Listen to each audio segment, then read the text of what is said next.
I don't know. This is a whole another subject that we're not getting Yeah, into, but we are getting to Trump today. So I'm we not want to do interested in that. Cohen's book. I'm sorry. I'm not interested in Cohen's book that he probably didn't write. No, dude, I'm not. I'm not interested in Cohen's book at all either. Not at the moment. Not unless Thing is like it'll come out and people will tell us what it says. Like I don't need to spend money to actually figure it out. You know. I mean, I don't think there's going to be any new information about it. There's been like Me so neither. many books about this guy. Interesting. Like, this guy's like in third place. Did you know that there's more ink spilled on like the most written about human being to ever exist was? Just take a guess. Hitler. Yes, exactly. Yeah. Hitler's one. Who's second? Jesus. No. No, Jesus. Jesus is second. Whoa. Trump is going to be third. Trump is Wow. going to be third.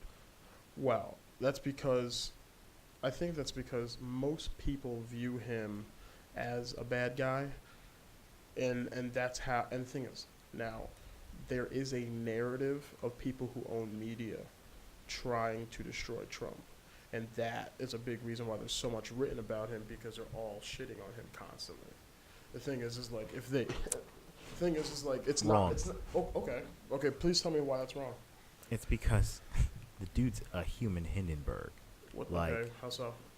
He's a train wreck. Like, every time he gets on a mic, he says something incredibly stupid or Mhm. incredibly stupid. Mm-hmm. Like, that's why, he's constant. I mean, first off, they don't like him, but crazy idea. Maybe that's because of the things he says and does. Crazy, right? Mm-hmm. That's absolutely nuts, right?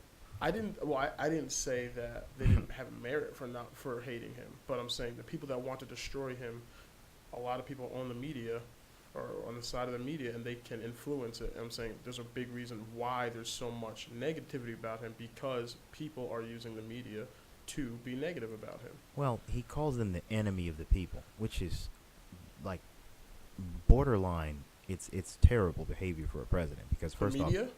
yes, The thing is, if the media is lying, then they are the enemy of the people. If they're lying, that's true he has yet because to they're prove not that. telling us what's really going on, right? That's well, actually, let's see. Would I say that they're the enemy of the people? I think that's too much of an indictment. I would say, well, to hear the president talk like that is really upsetting because, first off, the president is supposed to uphold the Constitution. We agree with that, right? I feel like he's doing so far. That's not what I'm asking. I said the president is supposed to uphold the Constitution. I'm not saying that he's not. Well, yet. Yeah, you are. You're I'm saying that demonizing the free press, which is a constitutional entity, it's a constitutionally protected entity Mm-hmm. under the First Amendment, Mm-hmm. is not something you should call the enemy of the people. And what I'm Because- saying is, if the media is lying to the people, Mm-hmm. then they are acting as if they're enemy because their job is to call out the politicians and the corporations That's true. and tell us the bullshit that they're doing. Mm-hmm. And if they are on the left side in their personal beliefs and they own media and they use it to demonize Trump at every turn, I think that's what They have like, first off, there's a lot of media organizations. I agree. And they have perspectives. Most of them have perspectives. But to suggest that they are making stuff up or that they're just blatantly lying, that's unfounded. You have to prove that. I agree. Now, certain people make shit up, like Breitbart or something like that, like unreputable organizations, but organizations that he calls the enemy of the people, like the failing New York Times or, like I said, there's no basis for his attacks. What it is that he's demonizing dissent. That's what we see with dictators and people who want to be that, is they basically, anyone who says something negative about them, he just goes after them. He wants to discredit people who say negative things about him. Why? It's super obvious. But I Because feel it's- like Because it's counterproductive to what he wants. He doesn't want you to call him out on his bullshit. look, first of all, I don't think anyone wants that. Nobody wants to be called out for bullshit. Yeah, but But the thing is, nobody's like, calling the enemy nobody's calling the media the enemy of the people before this. Barack Obama didn't do it. He did. George Then W. Bush again, didn't the do media it. loved Barack Obama. George W. Bush didn't do it. George Herbert Walker Bush didn't do it. Ronald Reagan didn't do it. Bill Clinton didn't do it. This guy's doing it. The thing is, we as individuals need to keep our media accountable. That's our responsibility as Americans to be responsible and look up multiple different sources for around the same information so we can understand what the fact is and what people's opinions are. Okay.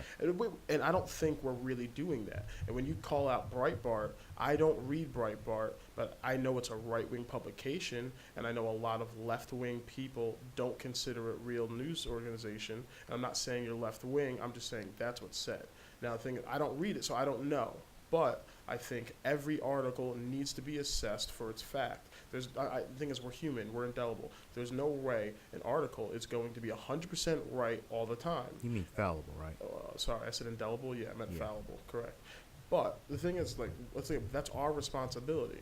And I think that as a responsible taxpayer, if I hear the president say that CNN is fake news, and CNN has been the main news source for the last 20 years, at the least, I should take that. I shouldn't take that as face value as he's telling the truth. I should take that as maybe I should be more critical about how I read my news. And You should also assess the credibility of the source in general. Like, don't get me he's wrong. the president. He's the That- president. that Obviously, he's a doesn't- little bit credible that somewhere because no, he that got doesn't into the mean highest that at all. office. That doesn't mean that at all. Okay. A title does not Okay. make an individual credible at all. Okay? First off, Okay. no. So PhD doesn't help? No. That's a title, right? Newt Gingrich is a PhD. Doesn't mean that doesn't mean that he's not full of shit. Good. I think I agree No, with no, you. no. The source itself matter. Like whether the source is proved to be credible in the past, empirical evidence is what we're going to use. We're not going to use, some title that was given by some dude to another dude. That's not enough. In fact, that's an informal fallacy argumentum ad veracundium. What do you mean? What does that mean? What I mean is a person's title is not enough to make them credible. What they Okay. say and do determines their credibility. Okay. Now, what I said was we should take what he said. And you're saying I should be more critical of how I read my news. I don't understand how what I said isn't a good way to go about how our president is acting. you're suggesting that the source itself is somewhat credible. No, That's what I took issue with. No, I didn't. I said. No, you said that, Josh. You said he's the president. He's Okay. somewhat credible. But that's not the point I'm trying to get to. I'm trying to get And to. that was the point I wanted to debunk. But go ahead, please. Okay, so what I was saying was, if he's going to say it's fake news, don't believe him 100%. Even if he is the president, great. But you should be aware, maybe you should be more critical of how you read your news. Because maybe it's not all as fact as you think. I agree. You should be more critical about how you consume news, Great. with or without someone telling you to. But Yeah, whatever. well, obviously, American people need someone to tell them to because But they're not. What I believe is that he is protecting his own self-interest, and these organizations point out when he says something incorrect, and and him protecting his own interest is basically demonizing and basically just trying to destroy their credibility, so that when they criticize him, it's not as damaging. That's what that is. It's Occam's razor. Almost both sides everything this do guy it. does is super obvious. He's not subtle. He can't spell it. You don't think both sides try to discredit the other side by coming at their character? It's a false equivalence. No, I didn't ask that. I said, do you think both sides discredit the other party, the other party's character, so whatever they say isn't seen as credible? To a certain extent, but Okay. the huge caveat is that it's not equal. Like, it's not equal at all. Okay. And to suggest that it is incorrect. Like, you can I say, didn't suggest you it could say, was. oh yeah, both sides do wrong, but not at equal rates. That's like saying, We don't have data points to pat that shit out. We don't. But do you agree they both no, do anyone who's listening can tell. Anybody who has a foot in reality who can tell knows that both left and right, Trump and the media, are not equal. They're not equal in their misrepresentation of the facts. The media has a bias. Well, and not even like the media, because they're all different. They all have a different. They all have a different bias. Everyone They're has not a bias. a collective symbiotic unit. They don't all think the same way. I agree. So some organizations have a specific bias. That's true. Yeah. But It's not, like I said, they're not making, by and large, the ones that he goes after, the New York Times, isn't making shit up. They don't do that. They say things that are true about him, and he doesn't like it. Like when they researched how how his father gave him, hundreds of millions of dollars and bailed him out at every conceivable turn. Like that was something he didn't like, so he seeks to discredit them. It's not because it doesn't have a basis in reality. He's just like, I don't like them reporting on what I do, tearing them down. I'm going to discredit them to my followers so that my followers don't listen to that sort of thing. It's the easiest thing in the world. Yeah, no, I've seen both sides do it. I see a lot of buts. Dude, it happens all over. That's what politics is. It's not as much talking about facts as it is discrediting your opponent. That, I will say that is too pervasive in our body politic. Yeah, I agree. Ad hominem and things like that. I agree. Let me let's switch gears because we haven't talked about the wall at all. Got it. The president declared a national state of emergency for building the wall because he doesn't like the deal that was struck between the Democrats and Republicans during the negotiations prior to his declaration of the national state of emergency. So he's trying to get the wall through declaring that emergency. Mm-hmm. And there's a lot of problems with that, but the truth is that like there's a fundamental misunderstanding as to how this immigration problem even happened and whether it's a crisis. First off, I don't believe it's a crisis. The actual net immigration is going down. There's no real reason to suggest that there's a crisis. And one, we have a fundamental misunderstanding of the efficient causality for the immigration, for the reason why immigration has been such an issue in the 21st century. But basically, I don't think it's a crisis. It's going down. There's less than 500,000 people coming every year, which is not a big deal when you're counting the hundreds of millions of people who are actually in Latin America.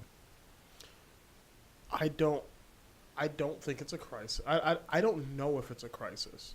I don't know how we're defining the term crisis. I think that, or emergency.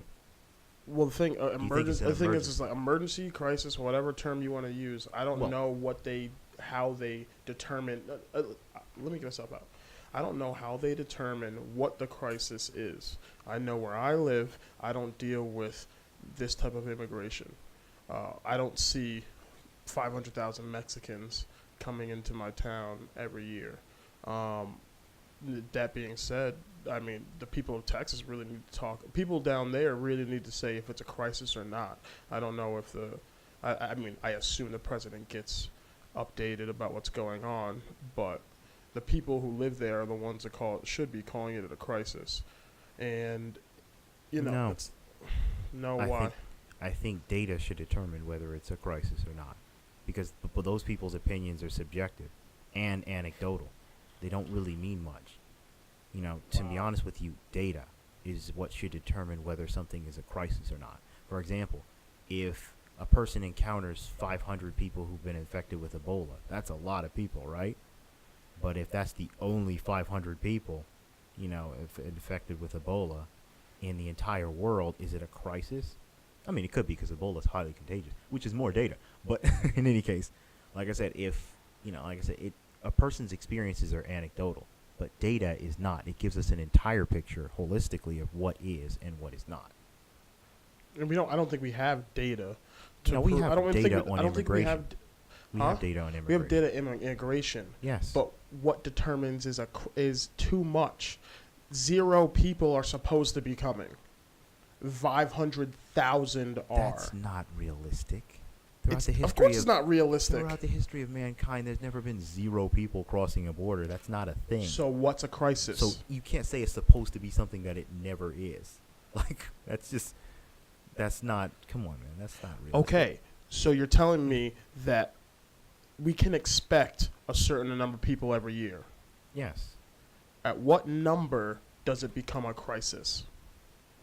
That is a very interesting question that I do Interesting. not have an answer to. Yeah. But let's see. Let me see if I can. Well, are we supposed to just keep our borders wide open and pray they don't come over? Pray they don't leave the crap that they're in to try to live here? Or do we do we let them in? Okay, so Chuck Schumer Okay. agreed to 700 miles of fencing, Okay. but then now is saying it's immoral to have a wall. A physical barrier is immoral now. Why wasn't it immoral in 2006 or 2003? Whenever they had, I think it was Well, 2006. a couple things. Couple things to diagnose. He's playing politics. He's full of shit. Don't want to talk about him. Not interested. And and as He is for playing leaving politics. our borders wide open, nobody in the world is suggesting that we leave our borders wide open. That's a false flag right there. A false flag. That's basically you know what? It's not a false flag. It's a straw man. It's a straw man argument. Okay. That no one's suggesting that. You're just Okay. saying that. I don't know why you're saying that. I'm saying. Well, the thing is like if we're not gonna do a wall, what are we gonna do? That's what Okay. I'm worried about. What I would suggest is I would suggest something synonymous to the Marshall Plan, economic development for Latin America. That would actually galvanize The their economies. Marshall Plan. Yes. I'm gonna look it up real quick. What is the Marshall Plan? Why The don't you Marshall explain it Plan while I was a look it up? policy in 1948 sponsored by the Truman administration to rebuild our Western allies after World War II. A lot of it went to Great Britain, but it went to economic repair. Mhm. And partially it was to prevent the spread of communism in Western Europe Mhm. because, Truman wanted to contain it. But it was an economic development plan. See, the problem with Latin America is that the money is the problem with Latin America is that it's economically underdeveloped. Mhm. And that was actually done intentionally by the United States during How? the Cold War. Well, Basically, can what you happened explain it was quickly? the United States sponsored military juntas throughout Latin America throughout the latter half of the 20th century Mhm. to subvert their democratically elected governments and put, military juntas in place that would basically give us their natural resources. We were Mhm. after their natural resources because Mm. Latin America is actually quite wealthy when it comes to the production of natural resources. I hear a In lot fact, of I have- countries are actually pretty natural resource wealthy, but other countries are stealing it. Like, from the perspective of a Latin American intellectual, Eduardo Galeano, he basically said one word describes the relationship between, Latin America and the rest of the West, and it's exploitation. Mm. First they were exploited by, the Spanish, then the British, then eventually the United States. See, Mm. Latin America actually produces nickel, manganese, zinc, copper, sugar, iron, oil, fruit. Latin America has a lot of significant natural resources that we rely on. Mhm. And those natural resources include nickel, manganese, zinc, copper, sugar, iron, oil, fruit, coffee, silver, gold, and aluminum. Wow, I use aluminum every single day. Yeah. And silver, made the United States, it made the West rich because when they actually came to, it actually helped them in world trade. When they came to the New World, Mhm. the Americas were able to supply Western Europe with silver, which they Mhm. used to trade with China because China just made silver their currency. Mhm. So they started minting silver, so it allowed them to trade with China. Previously, Europe had nothing China ever wanted. Mm. So the discovery of the Americas actually changed world economics. I don't know, it changed it. It shifted economic development to the West in a major Mhm. way. Well, But- isn't that why they were like, wait, we got a free land with nobody here. Well, there was a lot of people there. Yeah, it's true. Yeah. It's like we got a free land for us, so we can take over. And it's like let's And it get wasn't free. let's get some slaves in here to build this thing up as quickly as possible. Yeah. 400 years later. My But goodness. basically, what I would suggest is a Marshall Plan as a sort of penance for all of the things that we've done in the 20th century, because Mm. the United States sponsored so many different coups d'états in Latin America and Mm. throughout the rest of the world, really, but Latin America specifically. After the Cuban Revolution, this really Mm. started to happen, because what happened with the Cuban Revolution was, the Cubans, obviously attained their national self-determination and kicked out Fulgencio Batista, which was, our guy who actually allowed us to economically control Latin America. Mm-hmm. And what happened was the Soviet Union, because the United States had such economic control over Latin America, they controlled 70% of Cuba's GNP Mm-hmm. at the time. Like the Soviet Union, after the United States left, the Soviet Union had to foot the bill. So they had to actually put $1 billion into Cuba to keep it solvent, because the United States pulled out and put embargoes all over, Cuba. So basically, economic sanctions Mm. by the United States and their allies. So Cuba's economy would have been wrecked had not the Soviets stepped in. Mm. And part of the during the end of the Cuban Missile Crisis, the United States agreed not to, not to try their hand at regime change in Cuba after the Cuban Missile Crisis. That was part of the deal. So you got to take your missiles out of Turkey and Italy, and you also have to, leave Cuba to its, leave Cuba alone. Mm. But the Soviet Union was a poor country because after World War II, the United States had 2/3 of the world's gold supply. The Soviet Union had, they had the largest ground army in the entire world, which is significant. Mm-hmm. But they didn't have a lot of natural resources. Their country was demolished by World War II. They lost 25 to 27 million people.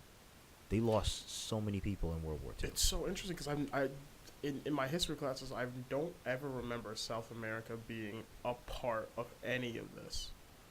It's And because yeah, go ahead, please. there's a lot of problems with public education, and part of the problem with the way history's taught in our schools Mm-hmm. is that the West is so self-absorbed, it's so far up its own ass Mm-hmm. that no one else gets any real, mention. There's like a couple things here and there, Mm-hmm. but we are so greatly absorbed into our own self and just interested in the Western portion of history that everywhere else sort of gets neglected, because truth be told, like the largest invasion force ever assembled by mankind was sent to the Soviet Union in 1941. They sent 3.3 million men to the Soviet Union to essentially wreck shit. And the whole plan the whole plan was, I don't want to get into because it was like terrible. Yeah, of course. But like I said, they weren't in any shape to compete with the United States and Latin America because they don't have the money. They never had the money. They've always been rather poor. So they couldn't, they couldn't support communism and socialism in Latin America. They couldn't front the bill because the United States just had more capital than anyone else. 2/3 of the world's gold supply. That's incredible. It's a lot of money. And that was when we were on the gold standard. Yeah. So basically what we see in Latin America is democratically elected leaders being, tossed out by coups d'etats, by military juntas supported by the United States and the CIA. In an attempt to All have hail them- America. yeah, in an attempt to have them sell or give up their resources to the United States. Yeah, for And- I'm sure way under market value. Oh, of course. Like some of these governments is so many. It would be hard to name them all. Yeah, but please don't try. I'm But just gonna name a basically, few. is what you're saying is America sponsored a coup d'etat to take out the politicians in Venezuela to put in their type of government, which puppet governments, yes. Which their government would then sell for somehow their natural resources to the United States. Yes. And now And they're with their democratic socialism, I'm pretty sure, what are they? Well, they're a socialist state now, and they have nothing, right? Is what that, you're talking about? well, Venezuela. The reason why people are coming up from there is they're coming up because they don't have any resources, and they're moving up to the Americas where the resources are, where people they can have better lives, right? Well, the thing is that these coups d'etats stifle their economic development, because the truth is that Latin America didn't want to compete with the United States because they can't compete. They couldn't compete in any sort of contest between U.S. capital and Latin American capital, because the United States can always afford to produce products for less because of industrialized agriculture. Like, these economies were largely agrarian, so they produced things like fruits and vegetables and things like that. And with U.S. capital and U.S. technology, they had the ability to produce a lot more for a lot less. So that's why these countries put in tariffs they had economic policies designed to protect their domestic industry. And the United States was like, nah, we're not having any of that shit. Like, none of that self-determination shit. Oh So my basically, they gosh. subverted those It's not things. funny. But basically, you've got deals like, there was this guy, what was his name? Enrico Dutra. He actually handed over 40 million tons of manganese to the United States for 4% profits. 4% For 4%. profit. And that was That's his own absolutely personal nothing. profits. What? That didn't go to the country. So he took their natural resources, sold them to the United States for 4% profit, enriched himself, that's systemic corruption, Mm-hmm. and then the people were left poor and without their natural resources. And So- around what year was this? Do you know? What year? Let's see. Not sure of the year. Okay. Not sure. But- I think it was over a long period of time, actually. So their 'Cause economy. it's 40 million tons of manganese. It's not going to happen in 1 year. Mm-mm. That's true. The thing is, so their economy was subpar. Their economy was dwarfed by Their the United economies States. were developing, Uh-huh. and they had found a way to develop their economies outside of the Western system because they realized they couldn't compete. Mm. So they placed tariffs on their goods. They nationalized their resources. They had all of these economic policies to benefit them. Mm-hmm. And like I said, the United States wasn't having any of it. They Yeah. wanted to exercise economic control. They wanted to dominate these countries, Mhm. like they had done to Cuba, controlling 90% of its GNP. Like all of Cuba's exports, not all, but 70% of their exports went to the United States. Mm. So when the United States pulled out, like their country was going to Their- collapse. And That's which control. is what happened. When you control 70% of their GNP, you control their politics as well as their economics. Mm. Because you can say, hey, if I pull out, your country's going down, buddy. That's a new form of warfare, right? It's like it's not boots on the ground. It's- let's get your. I'm gonna hold your money. Exactly. Okay. Like that's the new method of control. It's no longer about boots on the ground or armaments or soldiers or any of that. It's really just about economic control. You can control a country without even stepping foot in there. You Mm. basically go in, you could force their markets open or you can buy their companies. Mm-hmm. They did both. It was a lot. They did both. Dude, They it's bought, so demonic, bro. yeah, they bought their companies and then they allowed the people to still work there, so that the people in the country believed that they were actually supporting their own, domestic industry. When in Mm. actuality, they were sending their money abroad to the United States. Mm. That's what's called a mixed company. Mm. And Isn't that as- kind of what's like it's going on with like Apple and Google and China, where we've sent our industry over to China so they do it, and Mhm. then it's not benefiting us as much as it could. It's like this is why Trump was talking to the Chinese about raising their tariffs. I think he said he was going to double them or something like that. I don't know, but I don't know if they well, come he to started an a agreement trade yet. war with them. There weren't tariff. Hang on, let's see. I No, don't wanna- recently he was talking about changing the negotiations with the Chinese. Yeah, well, he's accused them of currency manipulation, Correct. and I believe that is true. Me too. But a trade war is A trade war. a trade war, which he started. What are you defining as a trade war?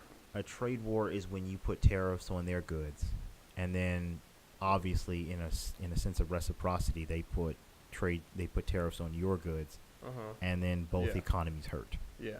Now the thing is, And- don't they already have tariffs on their goods? Like he was just renegotiating the tariffs. No, he actually increased them significantly. I'm saying there were already tariffs, but now he's renegotiating the amount of the tariff.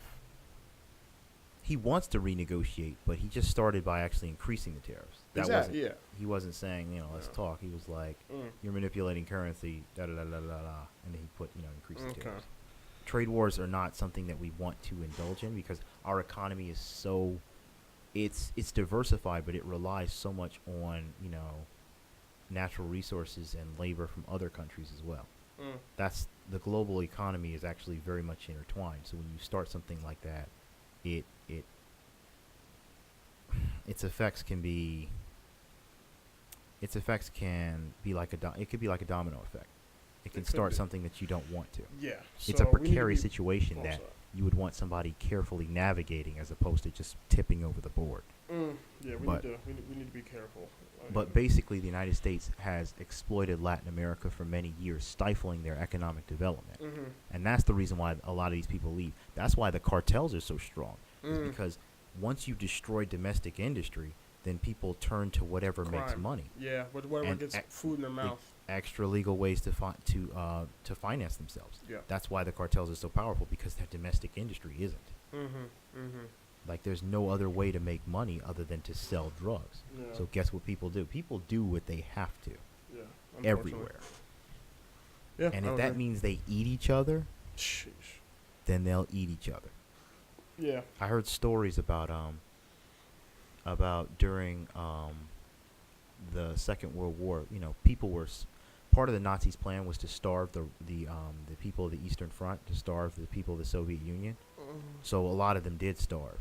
And I heard stories about couples, or husbands and wives, taking their children like babies and switching children and then eating each other's children. It's rough. Yeah. I can't. So people do what they I can't have. even. I don't even want to imagine that. It's rough. Yeah, it's horrific. But like I said, that's my point. People do what they have to. Yeah. And if that means selling drugs because their domestic industry is destroyed. But like I said, as a form of penance, I focused too much on I focused on how their economy became stifled. But now I want to focus on how we repair it. The United States, as a form of penance for all of these coup d'etats and stifling the Latin American economies, what we need to do is we need to sponsor a Marshall Plan, $100 billion to Latin American countries to actually help them build their domestic industry. That would actually it would be a significant blow to the cartels, because once people find a way to actually make money through legal means, the illegal means will become less appealing. Hopefully. No, people would rather do something that that the state wouldn't punish them for, as opposed to not. Now, don't get me wrong. There's always going to be people who want to be rich, who are willing to go outside the bounds of the law. But there's a lot of people who are just like, this is the only way I can feed my family. And you want that person working an actual job as opposed to working for a cartel. Sure. Hold on. One second. Let me go to the bathroom. Sure.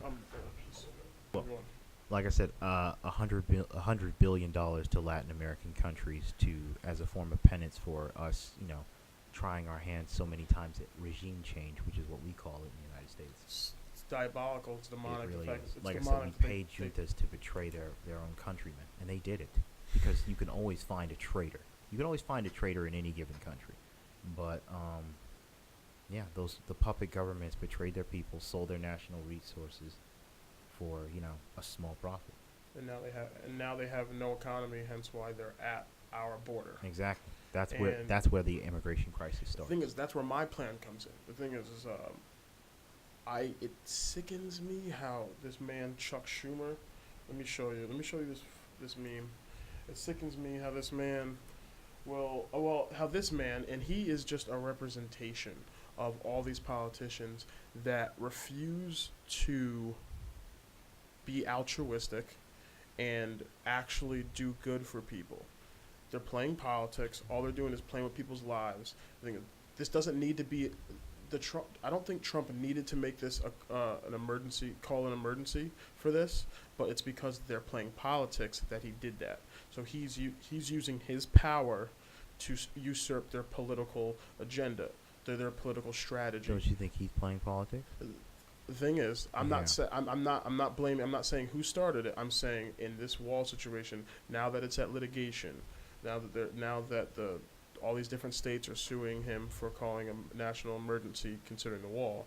The thing is like, no one's admitting that they're all playing politics, and that we agreed on a physical barrier over 10 years ago. And it's just like, are we going to do something or not? And if we are going to do something, then the people who support it need to support it with money. They need to set up a GoFundMe for the wall and say, every American who wants a wall at the border, you pay for it. If you don't and you think it's a dumb idea, don't pay for it. We don't need to have 2 weeks of news about this when it's literally a 15-minute fix. I'm not an expert, but I think it's a reasonable way to go about it, because the thing is like, now taxpayers, I assume, don't want to pay extra for a wall, but realistically, that's how the government does everything. They raise our taxes and they say it's to continue these projects. And my roads aren't perfect, but I really hope that's where my money's going. Here's the thing. I don't really care what Chuck Schumer agreed to. I don't really like him. Yeah, I don't really care what he agreed to. Nobody wants the wall. Now, I'll agree with the So GoFundMe. nobody wants the wall? Okay, here's the thing. The American people don't want the wall. Like, You by and polled large. them? You So what? polled all the American people, and that's what they said? They've been polled, yes. Look it up. Let's look up some polls. Please. Yeah. But the American people, a majority of them don't want the wall. Now, I agree with the whole idea of the GoFundMe, and people who want to support it can actually put money towards it. I agree with that. That sounds like a good idea. Congress would have to approve it because Congress has the power of the purse, to be honest with you. They have final say when it comes to all spending. But I agree with that. I can get on board with that. A GoFundMe for the wall. Fine. Whoever wants to support it does. Whoever doesn't, doesn't. I love that idea. But Americans don't want the wall. Americans don't want the wall. No. It's what is A majority of them, at least 51%, do not want the wall. okay. Now, I'm pretty sure in every Yeah, poll you can okay. find at least 51%. All right. So according Please. to the Hill, Mm-hmm. Americans are split on their Americans are split on their feelings towards building a wall along the U.S.-Mexico border. Show us the percentages. Let's see. Yeah, 34% said a border wall was the best path for making America safer 34. at its borders. While 31% said it was totally unnecessary and not worth the expense. So I would say less people think the whole idea is a joke, which. Well, nobody thinks it's a joke. It's not They funny said anymore. 31% said it was totally unnecessary and not worth the expense. What does that mean to you? May I? What does that mean to you? Just explain to me what the means- 31% according Well, to the that Hill means means 31 to you. think it's a joke. I'm Yes, interested- that's what I just said. You don't Okay. agree with that? Okay, here's the thing. What I'm trying to say is that they think that that's not going to be effective. They're not actually saying it's a joke because it's not funny.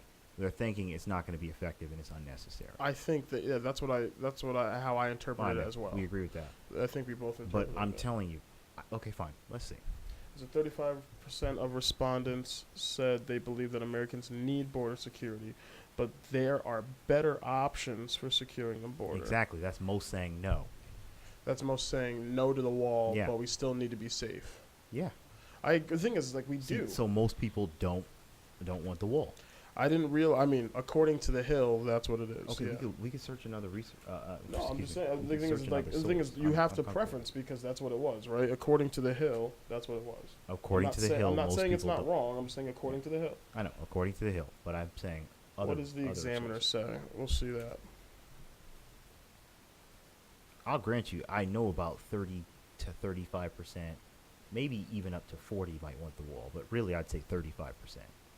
Want Want the it. wall? Yeah, about Do you 35%. think? Do you think that 35% could fund the wall? Do you understand? I mean, I'm not really aware of how many miles we actually 2,000. need. 2,000? 2,000 miles. I know, right? Holy crap! know, That's right? huge. Yeah. I mean, it's a lot of jobs. If you really think about it, right? If you got the jobs to build it and to patrol it consistently, that's a lot of jobs. Do we have that in our budget? I mean, like, do you think it's a bad idea to have 2,000 miles of wall, where you have 50 to 100 miles in between checkpoints, 50 to 100 in between checkpoints, and you have places where people can check, and you have patrollers there all the time? I think that's. What's wrong with You're that? thinking of it as a jobs program, but we have crumbling infrastructure now that we need to fix inside of our borders. It's a jobs program, fair enough, but there's better ways to allocate our funds, don't you think? You bring up a really good point. Is we really need to have a discussion as politicians, as in a country. What are our priorities? Where do we really need to spend our money? Blowing up brown people in the desert. Say it again. That's what it is, or the mountains. Okay. The thing is, I think both parties say they want to help everybody. They want the best for everybody. This is what they promote. Some of them are fucking liars. Oh, I believe that wholeheartedly. But the thing is, when you try to fund every issue that needs funding, you're not giving the right amount of funds to specific programs. So what happens in New York, as I see, is they have a lot of half-funded programs or partially funded programs where the idea is to help in a certain way, which is nice, but you're allocating funding that one isn't enough to get the job done, and two is taking the money away from another program that could be fully funded. And I don't think we are really discussing what our priorities are as states and as a country. Well, the reason why our priority shouldn't be a wall is because it's because first off, it's not going to be effective. The wall is not going to be effective. We know that, right? There's planes, there's tunnels, there's boats. The reason why a wall is not going to be effective is because there are planes, there are tunnels. El Chapo was a tunnel expert. Like if you build a wall, they're going to tunnel through it. I mean, they're going to first off, cartel members are going to blow holes in it, and then they're going to go under it. They're going to go over it. They're going to use boats, planes. Like there's so many ways to circumvent a wall. It's not a sophisticated solution to a complex problem. It's the dumbest thing that anyone could ever suggest. It's not going to help. Whether it's a fence, which, by the way, Chuck Schumer suggested. He wasn't suggesting a wall. He was suggesting a fence, probably. I didn't say he was. I'm just clarifying. But fence, wall, it's not going to work. An economic development plan for Latin America, which would actually make their countries more soluble, their economies more soluble, that would actually keep people where they are. That would prevent, a people lot wanting of to come here. So what? That would prevent people wanting to come here because they would have. Because there would be stability in their own countries. But what do you? Okay, so the thing is, I kind of agree with you. I think the Marshall Plan, in an ideal world, would work. Would be helpful. It wouldn't work in the first. I mean, it would take 50 years for it to actually get going. Actually, shorter than you think. It would actually happen. Not 50 years. What do you think? It would take 20? maybe 10, 20. Okay. Well, the thing is, I think it's a good plan, but then we really need to have the discussion. What are we doing about the people that aren't supposed to be here? The thing is, I think we all agree that if they are on the up and up, we're fine with them being here. As long as they go through the proper checkpoints, we're good. Go get a job, go be part of our society, start paying our taxes, right? But, the thing is we really need to discuss our process and how we can make it quicker, but still keep it safe. You said, what do we do with the people who are here? I think that's interesting. I mean, first off, case-by-case basis. Of course. Like these things, that's why we need to appoint more judges to the actual border. More judges, and we need to probably streamline our process so that, it's not as backed up as it is now. Use the internet. I love how our governments don't really like to spend money on new infrastructure, and that includes new technologies like computers and good computers that can actually work. And when I say work, I mean what I experience in places, in professional places, is they don't like to spend too much on the equipment unless they absolutely need it. So they like to buy cheap stuff, but it doesn't really get the job done. Like I work in technology, so if the computer is an older computer and I have to make a video and it takes forever to make the video just because it's an old computer, it's we need to upgrade this stuff. And I wouldn't be surprised if the federal government need to do the same thing. Yeah, they do. I could see that because I see that same problem with the VA. So that sounds like that would be a jobs program. Updating all that data. That's huge. That would be a good allocation of resources. See, a wall is not actually going to help. There's so many ways that people, if you're determined to, if you're going to walk from, I don't know, if you're going to walk from Central America to the United States, do you think a wall is going to stop you? Seriously? No, not at all. I'm trying to get safety for my family. It's a jobs program. That's possible, but it's not the best allocation of our resources. We should allocate resources and provide jobs at the same time. And I think there's numerous better plans for that than a wall. There's the Green New Deal, which The is what? there's the Green New Deal, which What is a is radical this change Green to the New Deal? United I've States heard about economy. The Do you Green know New anything Deal is about a it? radical change to the U.S. economy, basically weaning us off of fossil fuels, and that's basically what it is. I would love that. I mean, like, that's probably good. I've It's heard they made water it's engines, huge. air engines. And you're Like, we talking need to about- get away from fossil you're fuel, talking even though about there's plenty of it. You're talking about a massive jobs program. That would be incredible. Like, first off, the amount of effort it would take to actually do that. Per state? Yeah. My goodness, that's great. The thing is, if we can come up with these solutions, just talking it out in this room, that means these politicians have probably thought of this and have been urged to by outside influences to not go that way. Special interest groups, most likely corporations, the lobbyists that corporations pay for, and the thing is, us as American people need to wake up and realize that these people are trying to pull the wool over our eyes and the country right from out under our feet. And they're called communists, and they run around like democratic socialists. But that's a whole nother discussion. I'm just saying, as American people, What? we need to start really understanding what's going on in our political fields, and like I mean, looking at multiple sources of the same information to get the bullshit out of there. And I feel like Okay. you want to say something about this democratic socialist comment. Yeah. What? I want to go into what you're talking about, but Yeah. I feel like it's a discussion for another day. I think it is. We will get into that. What? All right. What? Just in any case, we're talking Mhm. about immigration.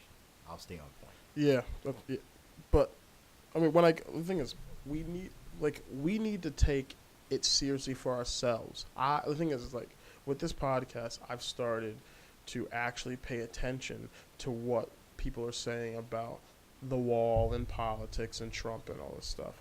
The thing is, it really started with all the hate I heard from Trump. The thing, I didn't support him. I didn't vote for him, but I heard a lot of people hating on him. That it wasn't stuff that was indictable. It wasn't stuff that, all right, he's going to jail because he did this. It's just them coming at his character, and that it was like, all right, there's more to a president than their character. You need to look at their policy, and this is what Character gave, is this is indicative what of gave me behavior. what. Character is indicative of behavior. I So agree. I wouldn't Yeah, treat it like it's irrelevant. it's very true. And the thing is, he seems like a sketchy individual, and he definitely, he's definitely well versed in how to get around the law.